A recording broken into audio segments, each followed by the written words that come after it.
In my previous video, I talked about the IS-4 tank. This was a tank that was originally intended to be a counter to the German Ferdinand tank destroyer. Now, unfortunately for the Red Army, the IS-4 turned out to be kind of a lemon, and it wasn't ready for service until 1946 anyway. So in the meantime, the Red Army had to go and figure out how to defeat the Ferdinand with the weapons it already had. Fortunately, it turned out that some of them were quite still useful against the Ferdinand's thick armor, despite, well, it being quite formidable. The side of the Ferdinand was actually a tougher target than the Tiger, so the upper side here above the track is still the same 80 millimeters, but most of the side profile is actually the side of the casemate. And the side of the casemate is the same 80 millimeters, but unlike the Tiger, where the turret armor is vertical, it is sloped at 30 degrees. Now the front is even more intimidating. The front armor on the hull, on the Tiger and the Porsche Tiger, which the Ferdinand is based on, was 100 millimeters thick.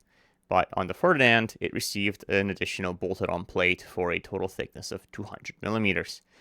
The front of the casemate was actually on its 200 millimeters and sloped at 20 degrees, so an even more formidable target.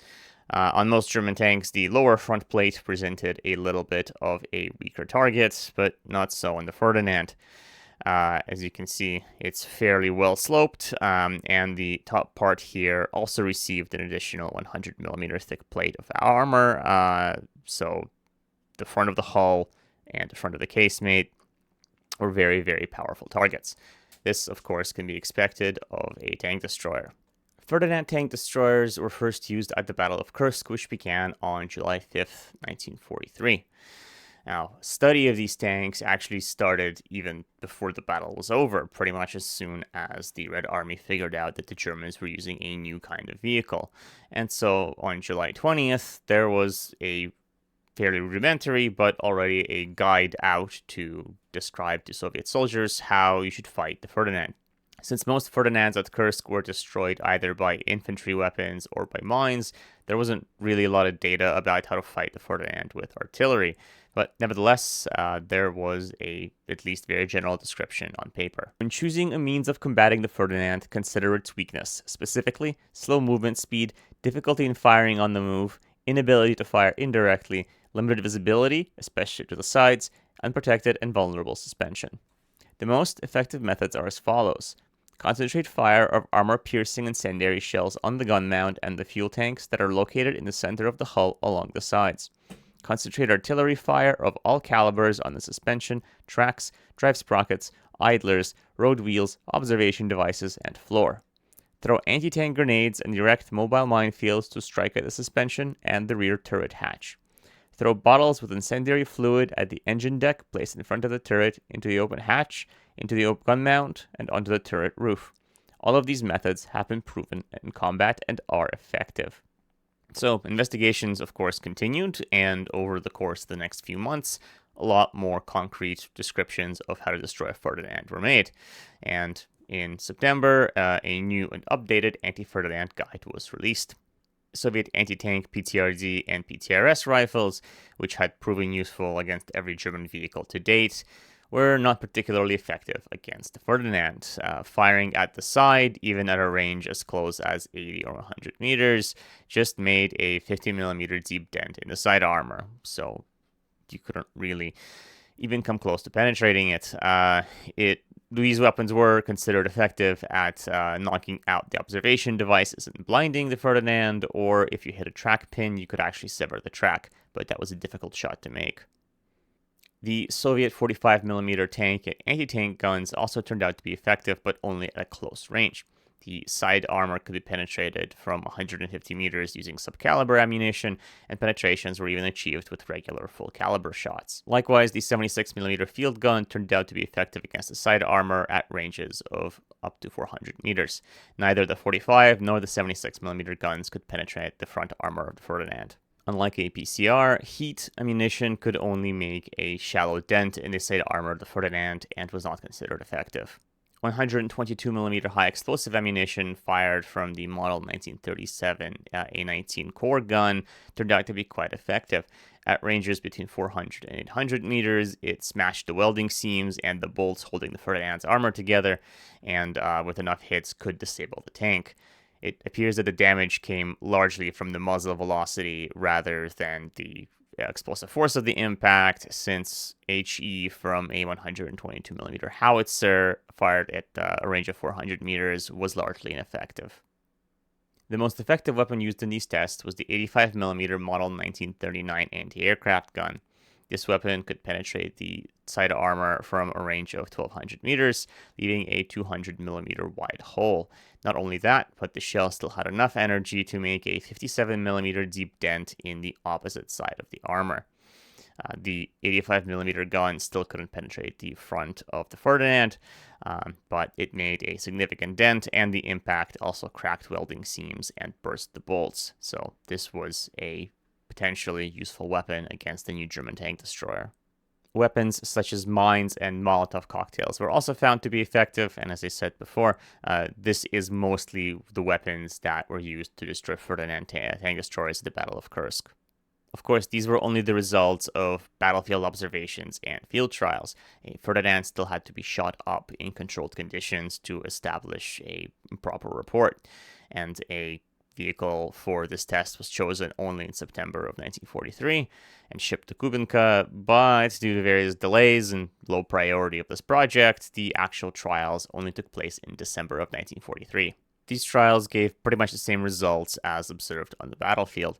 A 45mm gun could penetrate the side armor from a range of up to 200 meters, slightly more than the 150 found earlier, and the 85mm gun was a much more effective weapon. It could penetrate the side armor in these trials from ranges of up to 900 meters, but unfortunately a longer range was not tried.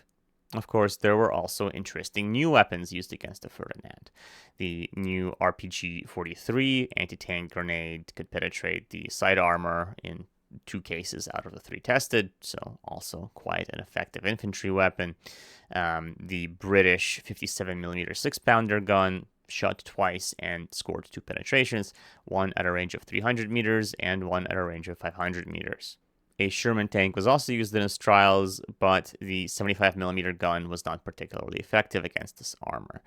It did manage to penetrate the vertical side armor at a range of 500 meters with an M61 shell, but attacks from further distances or any attacks with the M72 shot at any range down to just 100 meters proved entirely ineffective.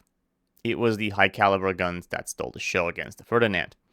The 122mm D25T gun with the ballistics of the A19 that was tested earlier was also used in this trial, but this time with proper armor-piercing ammunition.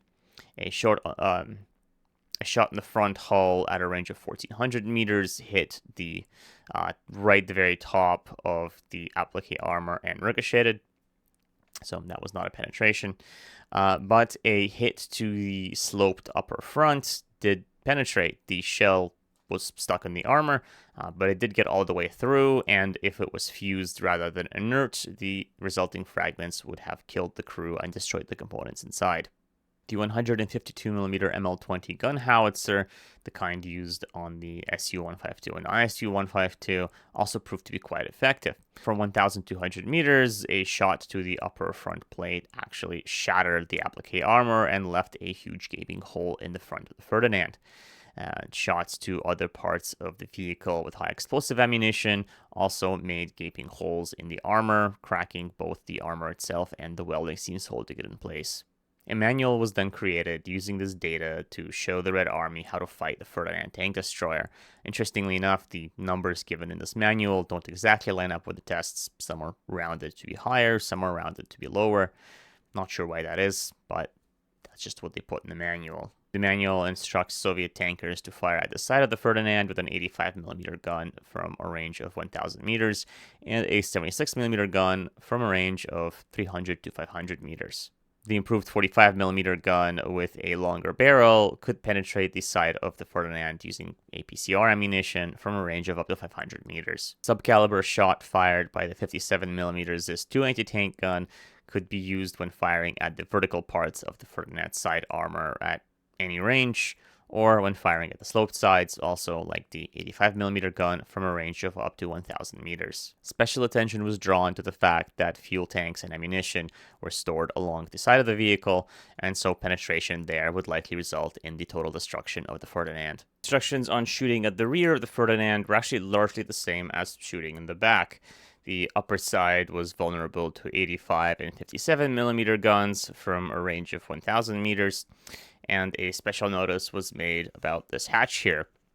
You could throw grenades or Molotov cocktails at it, as it was noted in the document that it opens quite frequently in order for the crew to throw out spent shell casings. 122 and 152 guns are not really mentioned in this document at all, other than a note that you can fire at the front of the Ferdinand using high explosive ammunition of any caliber. However, the trials at Kubinka concluded that both the 122 and 152mm guns are likely to be effective at ranges of up to 1,000 meters. This was not enough for the Red Army, and so development of more powerful 122 and 152mm guns began shortly after.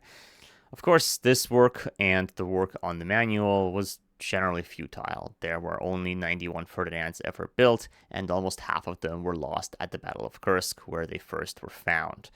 Nevertheless, the tactics and the weapons developed to fight the Ferdinand could still be applied against other heavily armored German vehicles, and so it maybe wasn't a complete waste of time to study the Ferdinand and discover its weaknesses.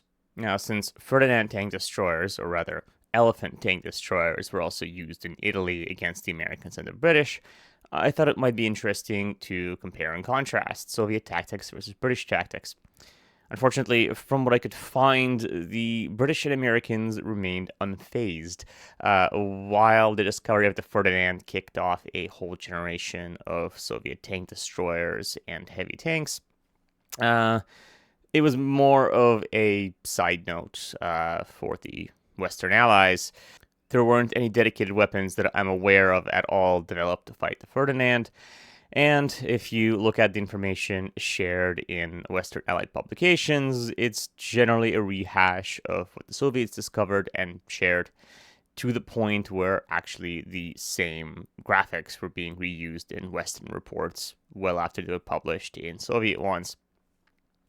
So, unfortunately, all I can say is that the Ferdinand did not make much of an impression on the Allies in Italy, and we can't really do a thorough comparison of how the two sides of the Allies fought against it.